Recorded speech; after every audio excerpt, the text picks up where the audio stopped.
The CEO's heels clicked against the boardwalk as if they didn't belong there. Evelyn Hart was used to skyscrapers, glass conference rooms, and numbers on a screen, never sand between her toes. But today wasn't about her. It was about the little girl holding her hand, staring at the ocean like it was a secret she'd never been invited to hear. Her daughter, Lily, had been silent since birth. Not by choice, her world was simply quieter than everyone else's. Doctors used words like permanent and unresponsive. Evelyn had learned to live with it.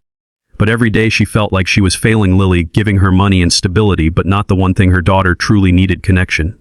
So here they were, at the beach, the CEO and her silent child. Evelyn spread a blanket while Lily wandered closer to the shoreline, her small feet leaving patterns in the sand. Evelyn watched with the unease of a mother who'd spent too much of her life in meetings instead of playdates. That's when it happened. A man with sandy hair and a weathered smile was building a crooked castle with his own child. His son laughed, piling shells onto the walls while he shaped towers with patience. Evelyn barely noticed him until Lily stopped moving, stopped staring at the ocean. She was watching the man's hands. He looked up, saw Lily's gaze, and without hesitation began to sign. Evelyn's chest tightened. Her daughter's eyes widened as if the world had cracked open. Then, for the first time in her 7 years, Lily moved toward a stranger without looking back at her mother for permission. She knelt beside him, her small fingers shaky but eager, mirroring his motions. Evelyn froze. The single dad, because she could see it in the way he was both mother and father to that boy, was speaking to Lily in a language Evelyn didn't know, but her daughter clearly did. "Mummy?" Lily didn't speak it, but her hands did. And Evelyn understood anyway. She wanted her mother to see.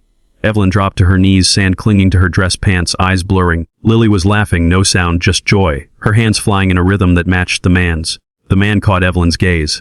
"She's signing beautifully," he said softly. His voice carried kindness, not intrusion. "Has she been learning on her own?" Evelyn swallowed hard. I didn't know she could." His expression softened even more. "Kids are resourceful.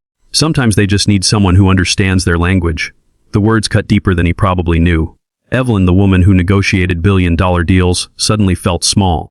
All the private tutors, the specialists, the therapies, none of them had reached Lily like this stranger did in less than 5 minutes.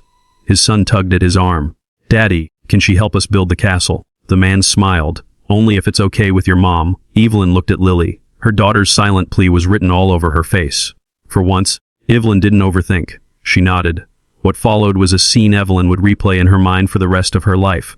Lily and the boy piling wet sand, the man guiding their hands with patience, and Evelyn, watching, learning, realizing she'd been living in her daughter's silence instead of stepping into her world. At one point, Lily tugged at the man's sleeve and signed something Evelyn couldn't catch. He translated gently, "She wants to know if you'll learn with her." The air left Evelyn's lungs. Her daughter wasn't asking for toys or trips or anything money could buy. She was asking for her mother to learn her voice. Evelyn nodded, blinking back tears. "Yes," she whispered. "Yes, I will." The man gave her a look, understanding, not pity. "It's never too late," he said simply. They built that castle until the tide swallowed it whole. But Evelyn didn't care.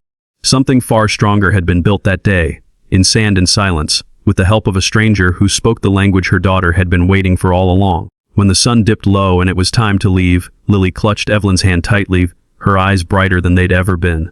And for once, Evelyn didn't feel like a CEO balancing numbers. She felt like a mother who'd just been given a second chance.